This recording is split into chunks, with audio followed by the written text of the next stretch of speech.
Tonight on Ukraine Today, Israel operation against Iran, military and nuclear sites destroyed. Tehran threatens revenge. From the Middle East to Ukraine, what impact could the Israeli-Iran conflict have on Russia's war?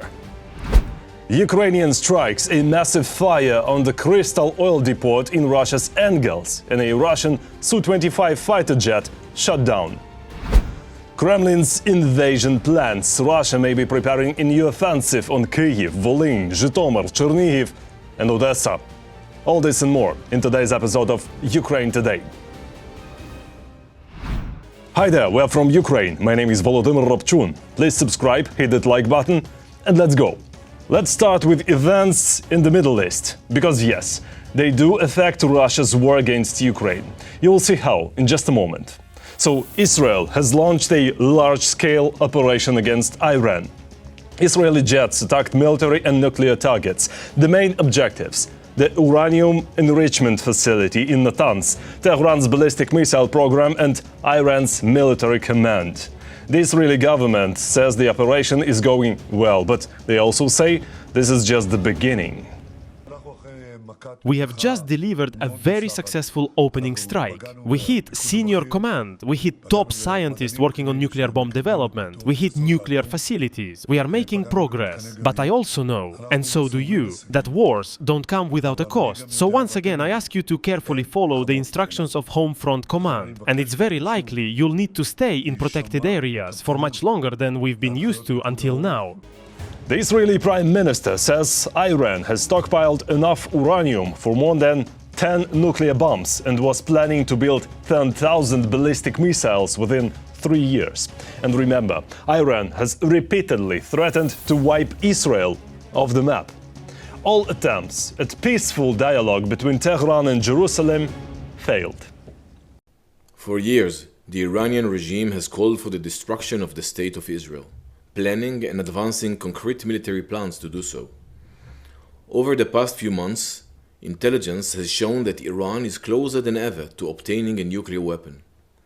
This morning, the IDF began preemptive and precise strikes targeting the Iranian nuclear program in order to prevent the Iranian regime's ability to build a nuclear bomb in the immediate time frame. We have no choice. We are operating against an imminent and existential threat. We cannot allow the Iranian regime to obtain a nuclear weapon that would be a danger to Israel and the entire world. This operation is for our right to exist here, for our future and for our children's future. The State of Israel has the right and the obligation to operate in order to protect its people and will continue to do so. Meanwhile, media reports say a flag of revenge was raised over the Jamharan mosque. Iran launched over 100 attack drones toward Israel.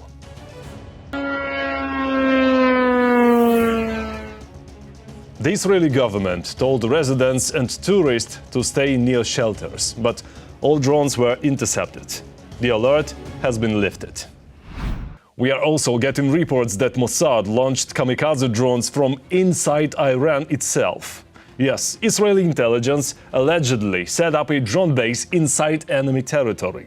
The drones helped take down Iranian air defense systems.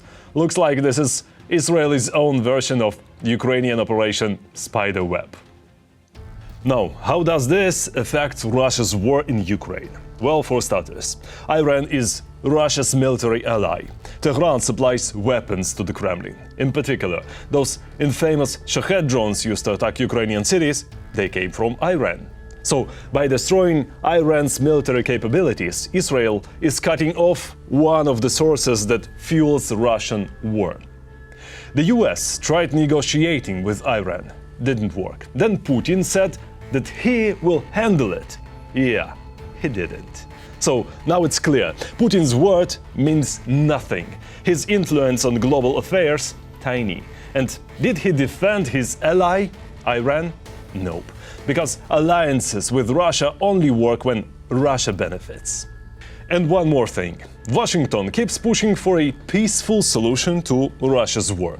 Diplomacy, not force. Just like Trump once pushed for talks with Tehran. And what happened? Did it work? No.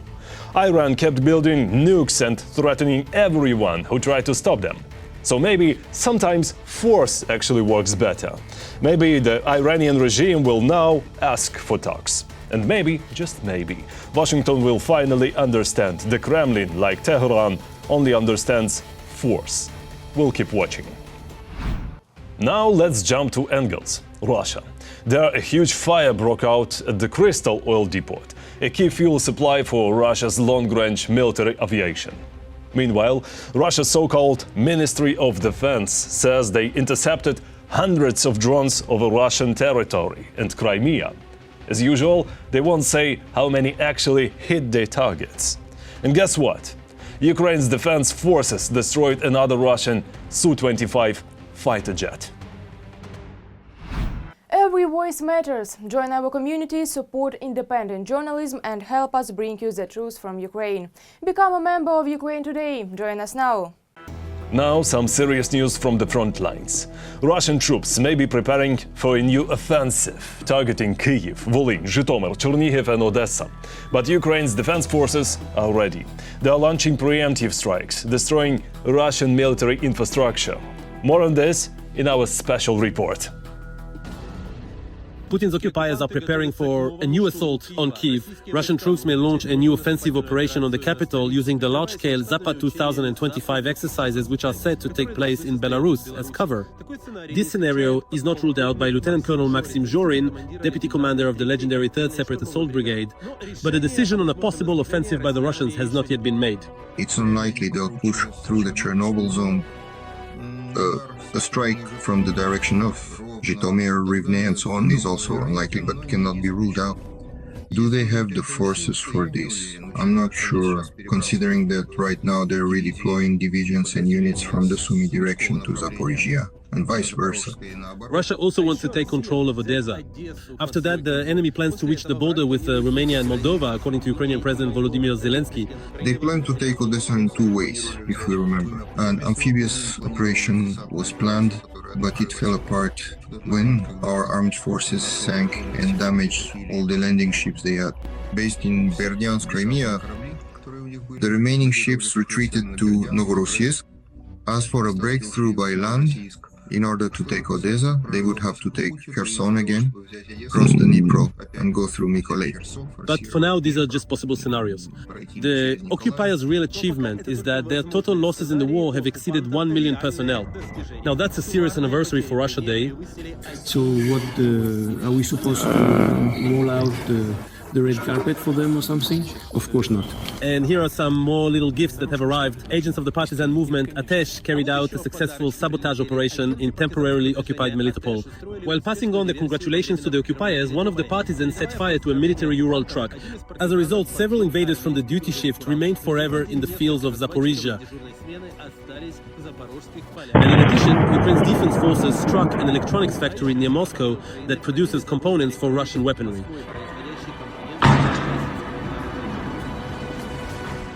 While things are burning near Moscow, Kremlin leader Putin has ordered his military command to greatly increase the combat power of Russia's ground forces and to coordinate the military-industrial complex with the economy's mobilization plans. What does it mean to multiply combat capabilities several times over? Tanks, as the main strike force under constant drone attacks, have already ceased to be the primary offensive weapon. Aviation, well, we're fighting it quite successfully as well. As for the ground forces, they've already resorted to launching attacks in Zhiguli cars and on motorcycles. Putin also demanded that bases, arsenals and airfields for new weapon systems be prepared in advance so that they aren't just set up in open fields. It is necessary to calculate the needs ahead of time and begin preparing the infrastructure for deploying new weapon systems, including bases, arsenals, airfields, and so on. The financial resources required for the construction and modernization of such facilities must be allocated as a separate line in the program. And of course, the Kremlin dictator once again boasted about his nuclear arsenal, claiming that it is the most advanced in the world. Currently, the share of modern weapons and equipment in the strategic nuclear forces is already 95%. This is a good indicator. In fact, it is the highest among all the nuclear powers in the world. The highest indicator. Here, judging by the numerous tests of the same Bulava and the same Oreshnik, which were not the most successful. Thankfully, not everything is as it seems. It's one thing to announce the adoption of some new unit or new type of model, but it's another thing entirely to actually put them on combat duty. Topol and Yars, both silo-based and mobile complexes, they certainly have them. How modern they are and how much they differ from developments dating back to Soviet times is hard to say.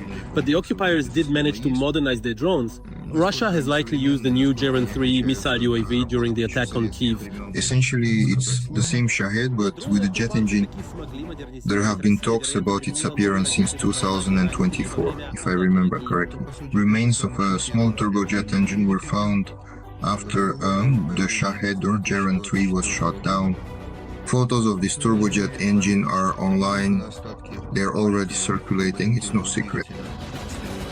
So there's nothing surprising about it. They're using new types of weapons. They're trying to increase the speed of their strike drones to make it harder for our air defense forces to do their job. Meanwhile, Israel has informed the United States of its readiness to launch a military operation in Iran. At the same time, as noted, Washington expects that Iran may launch a retaliatory strike against certain American targets in neighboring Iraq. Ukraine is fighting for freedom. Support independent Ukrainian journalism so we can keep telling the truth about Russia's war in Ukraine. Click the link in the description to become our sponsor. And don't forget to like this video and subscribe. It really helps. Next, Putin just launched an arms program that runs through 2036. Feeling optimistic, huh? Well, this will require huge amounts of money from the Russian budget.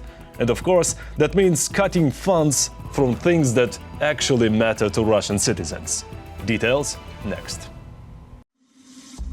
A new era is dawning in Russia. The Kremlin dictator has ordered the development of a new state armament program up to 2036, taking into account the experience gained during the so-called special military operation. Let's analyze the key parameters of the latest state armament program. Its implementation period is from 2027 to 2036. During this period, it will serve as the main guideline for the development of weapons systems for the entire military organization of the country. That is, for our armed forces, other troops and military units within special services and agencies. The bunker dweller demands the creation of the most advanced weapon systems and the immediate construction of bases and airfields for them, so that, as he put it, they are not just placed in an open field. But in practice, no matter where the bloody hands try to hide or how much they try to keep their facilities secret, Ukrainian forces still manage to find and destroy even the most heavily guarded sites quickly, precisely, and irreversibly. And of course, there was no shortage of showmanship nuclear weapons. Supposedly, according to the dictator, 95% of their strategic forces are equipped with modern weaponry. Allegedly, this is the highest figure among all nuclear powers.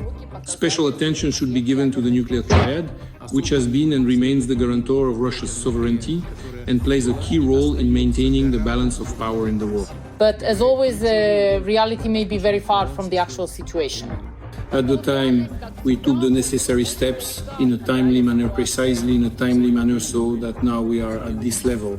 And Putin is promising all this against the backdrop of a full-scale war, where the so-called second army in the world is stuck in place, and every kilometer captured comes at the cost of enormous losses. Moreover, the Russians have less and less weaponry, only cannon fodder and massive shelling seem endless, and even that is thanks to their friends from the axis of evil. During one of these attacks on Kyiv, the Russians used a new jet-powered drone for the first time. The remains of the drone itself are quite heavily fragmented, so for now it is impossible to say for certain whether it was a jet-powered Shahed 238, which was showcased in Iran back in November 2023, or another long-range drone with a jet engine that, according to available descriptions, is similar in shape to the Shahed.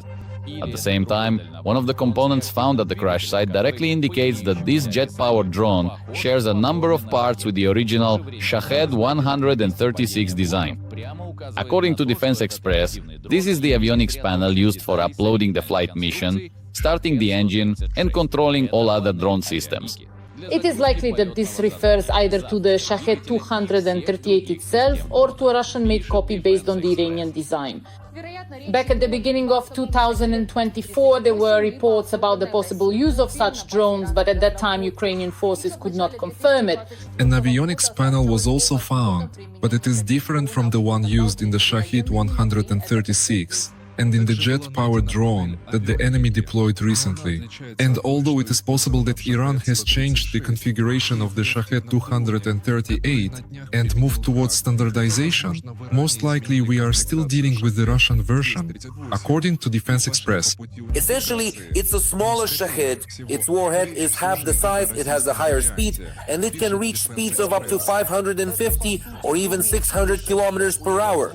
But we are also capable of shooting down faster targets, in particular with smaller systems, our anti-aircraft systems, Jeopards, and even our mobile fire teams, which have shot down cruise missiles. We are able to do all of this. It's just that this is a faster target because they launch these decoys in order to confuse our air defense system. Definitely this can lead to a higher expenditure of air defense shots, specifically missiles, but our forces, our air forces, are trying to adapt to various challenges so that shooting down such targets can be done in more cost-effective ways, particularly with anti-aircraft guns. This is simply another challenge for us. But this weapon will not become some kind of magical wonder weapon for the Russians that will seriously tip the scales in their favor. Russia talks about modernization, but in reality it demonstrates degradation.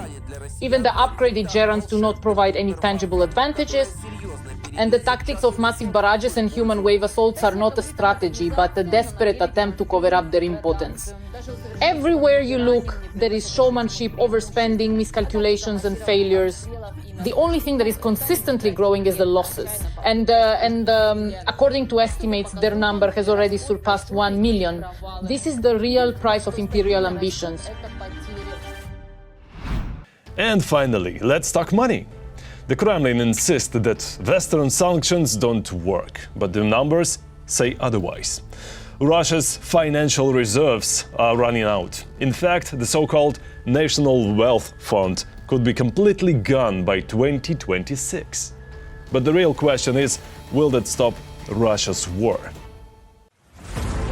The Russian National Wealth Fund could be completely depleted by 2026 if oil prices remain low and the ruble stays strong. Russian economists are already actively discussing this. Every year, they replace the curbstones here. We need to increase the efficiency of the funds that are managed by the regions of the Russian Federation and the municipalities, as they are responsible for this. This is what we need to pay attention to. But now, under financial constraints, they're saying, let's expand even more new programs. The recently revised Russian budget indicates that by the end of this year, the Russian budget deficit will be 3.8 trillion rubles. And the National Welfare Fund now has 2.8 tenths, so they already need to find about 1 trillion somewhere. The reserves are already insufficient to cover it. The price of Russian oil is currently lower than what was planned in the budget. The authorities are loudly proclaiming that Europe is doomed without Russian energy resources. But in reality, Russia itself is facing more problems because of this. That's why we'll solve our issues, yes, maybe with some losses, but we'll solve them nonetheless. And those who don't want to cooperate with us, well, let them bear the losses then. Some people say that, in fact, this situation could even be called Europe's energy suicide. Of course, when it comes to opportunities, this is essentially Russia further strengthening and consolidating its leading and dominant position, and thus reinforcing its overall influence in the global energy market. And the money that comes from oil is insufficient for the simple reason that in Russia the cost of oil production is in the range of $45 to $50 per barrel.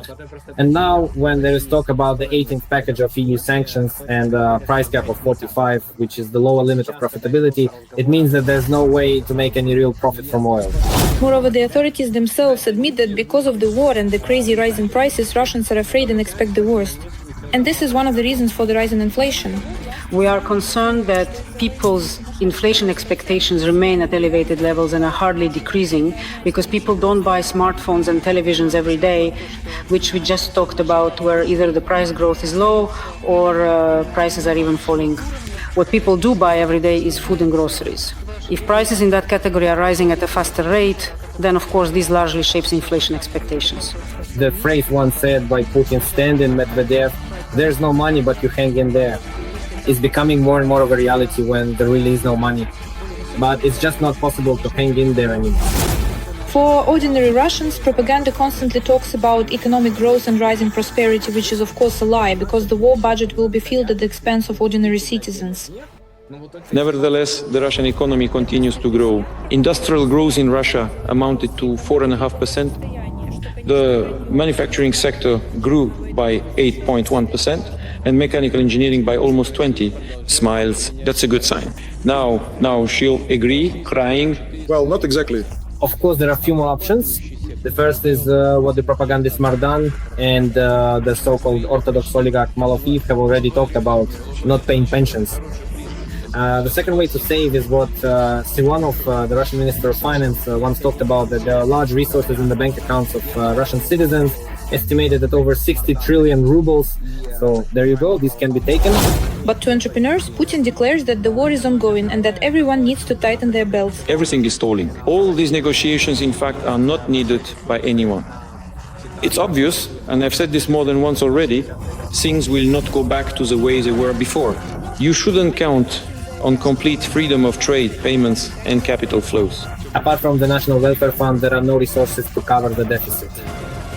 And the financial fund in question isn't limitless either. I think that these $2.8 trillion could very well be completely used up, not even by the end of this year, but actually by the end of the third quarter of this year. This is what happens when instead of developing your own economy and the well-being of your citizens, you spend resources on invading and destroying neighboring countries. That's all for today. Thank you for being with us. We read your comments and we feel your support. Strength to Ukraine's defenders. Glory to Ukraine. Don't forget to like, subscribe, and see you next time.